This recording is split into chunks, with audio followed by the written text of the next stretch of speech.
بسم اللہ الرحمن الرحیم۔ محترم دوستو، آج کی ویڈیو میں ابو جہل کی موت اور اس کی لاش کے بارے میں آپ کو بتائیں گے کہ کیسے اس کی موت واقع ہو جانے کے بعد بھی اس کی لاش تڑپتی اور بولتی رہی اور اس کی لاش کیا الفاظ ادا کر رہی تھی۔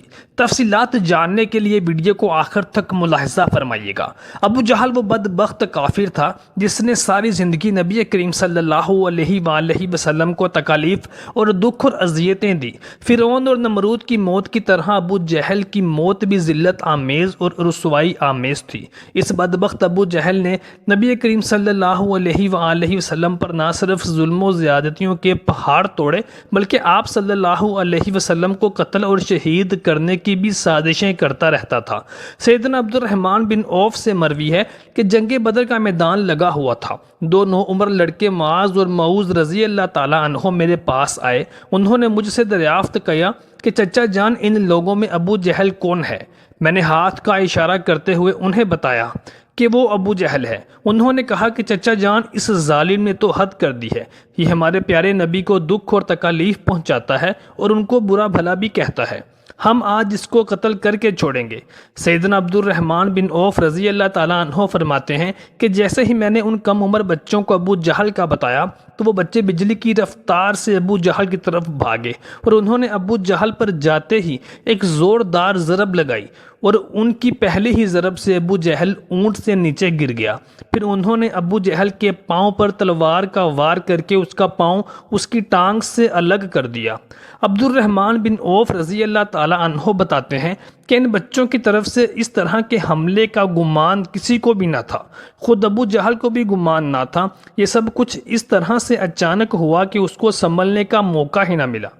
حضرت معاذ رضی اللہ تعالیٰ عنہ فرماتے ہیں کہ یہ سارا ماجرا ابو جہل کا بیٹا اکرمہ دیکھ رہا تھا۔ جب اس نے اپنے باپ کو اس طرح سے خون میں لت پت دیکھا تو وہ ہماری طرف لپکا۔ اس نے آتے ہی میرے بازو پر ایک وار کیا جس سے میرا بازو زخمی ہو گیا۔ حضرت معاذ رضی اللہ تعالیٰ عنہ فرماتے ہیں کہ میں پھر بھی نہ رکا اور ابو جہل پر وار کرتا رہا۔ حضرت معاذ رضی اللہ تعالیٰ عنہ فرماتے ہیں کہ میرا بازو زخمی ہو چکا تھا لیکن میرے جسم سے الگ نہیں ہوا تھا بلکہ وہ لٹک رہا تھا اور مجھے لڑنے میں دشواری پیش آ رہی تھی۔ میں نے اپنے اس آدھے کٹے ہوئے بازو کو اپنے پیر کے نیچے رکھا اور اس کو زور سے کھینچ کر اپنے جسم سے جدا کر دیا۔ ایسے ہی ہم ابو جہل پر وار کرتے کرتے ابو جہل کو موت کے گھاٹ اتار دیا اور نبی کریم صلی اللہ علیہ وآلہ وسلم کی بارگاہ میں جا کر عرض کی، یا رسول اللہ صلی اللہ علیہ وآلہ وسلم، ہم دونوں بھائیوں نے آپ صلی اللہ علیہ وآلہ وسلم کے اور اسلام کے سب سے بڑے دشمن ابو جہل کو قتل کر دیا ہے۔ تاریخ کی کتابوں میں لکھا گیا ہے کہ ابو جہل ابھی بھی قتل نہیں ہوا تھا بلکہ وہ درد سے چلا رہا تھا، تڑپ تڑپ کے درد سے چلاتے ہوئے موت کا انتظار کر رہا تھا۔ جب جنگ بدر ختم ہو چکی تو نبی کریم صلی اللہ علیہ وآلہ وسلم نے حکم دیا کہ ابو جہل کو تلاش کیا جائے۔ سب صحابہ کرام ابو جہل کو تلاش کرنے میں لگ گئے۔ حضرت عبداللہ بن مسعود رضی اللہ تعالیٰ عنہ بھی ان میں شامل تھے۔ آپ نبی صلی اللہ علیہ وآلہ وسلم نے سب کو ابو جہل کی ایک نشانی بتائی تھی کہ اس کے گھٹنے پر نشان ہوگا۔ صحابہ کرام عرض کرنے لگے، یا رسول اللہ صلی اللہ علیہ وآلہ وسلم، اس کے گھٹنے پر نشان کیسے آیا؟ تو نبی کریم صلی اللہ علیہ وآلہ وسلم نے ارشاد فرمایا کہ ایک دفعہ میں اور ابو جہل عبداللہ بن جدعان کے گھر دعوت میں شامل تھے۔ ہم دونوں میں کسی بات کو لے کر جھگڑا ہو گیا۔ میں نے ابو جہل کو زور سے دھکا دیا جس کی وجہ سے ابو جہل زمین پر گر پڑا اور اس کے گھٹنے پر گہرا زخم آ گیا۔ وہ زخم تو ٹھیک ہو گیا لیکن آج بھی اس کے گھٹنے پر زخم کا نشان باقی ہے۔ عبداللہ بن مسعود رضی اللہ تعالیٰ عنہ فرماتے ہیں کہ میدان میں ہر طرف لاشیں ہی لاشیں تھیں۔ میں ان کو الٹا الٹا کر دیکھ رہا تھا۔ ایک جگہ پر مجھے ابو جہل زخمی حالت میں نظر آیا۔ میں اس کے پاس گیا تو وہ ابھی مرا نہیں تھا بلکہ اپنی زندگی کی آخری سانسیں گن رہا تھا۔ اس کے جسم سے خون کے فوارے جاری تھے۔ میں نے نبی کریم صلی اللہ علیہ وآلہ وسلم کی بتائی ہوئی نشانی کو دیکھا تو مجھے یقین ہو گیا کہ یہی ابو جہل ہے۔ میں نے اس کو گردن پر اپنا پاؤں رکھ کر زور سے گھسیٹنا شروع کیا تو وہ درد کے مارے چیخنے چلانے لگا۔ میں نے ابو جہل سے مخاطب ہو کر کہا کہ اے دشمن خدا، اللہ نے تجھ کو ذلیل اور خوار کر دیا۔ ابو جہل مجھے کہنے لگا کہ بتاؤ اس جنگ میں فتح کس کو ہوئی؟ میں نے کہا اس جنگ میں فتح اللہ تعالیٰ اور اس کے رسول کی ہوئی ہے۔ پھر اس نے کہا اے عبداللہ ابن مسعود، چرواہے، تو بہت اونچی جگہ پر پہنچ گیا ہے، یعنی کہ تم کفار کے سردار کو قتل کرنے تک پہنچ گئے ہو۔ تو میں نے کہا اے ابو جہل، میں تیرا قاتل ہوں۔ تو ابو جہل نے کہا کہ نہیں، تجھ سے پہلے مجھے کوئی قتل کر گیا ہے۔ ایک قول یہ بھی بیان کیا جاتا ہے کہ عبداللہ بن مسعود ابو جہل کے سینے پر بیٹھ کر کہنے لگے اے اسلام کے بدترین دشمن، تم تو فرعون سے بھی زیادہ بدبخت نکلے۔